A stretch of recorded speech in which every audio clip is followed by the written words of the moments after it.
Wewe mchizi ambaye unaishi na mwanamke ambaye amejipata, sema kuna gari pale, TV kali ndani, wewe gari unaenda kubebea mademu, gari ya mkeo au gari kakununuliwa mkeo, unaenda kubebea mademu.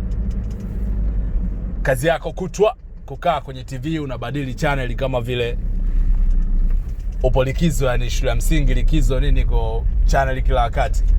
Huo ni ufala, nakwambia, huo ni ufala. Wewe unatakiwa uizungushe pesa ya mwanamke, kapiga zake kazi, amekupenda vizuri, mshahara umetoka, unamwekeza, unamsaidia kwa kumshauri kuwekeza, anawekeza, wewe unasimamia ule uwekezaji, yeye akiwa anapambana kazini. Mapenzi yanaenda hivyo. Vinginevyo anaua vibe, afu ashakuchoka, anakuwa na fala, sema ni vile anashindwa pa kukushushia. Ila ipo siku atakuja kutia dola la taa. Tuishie hapo.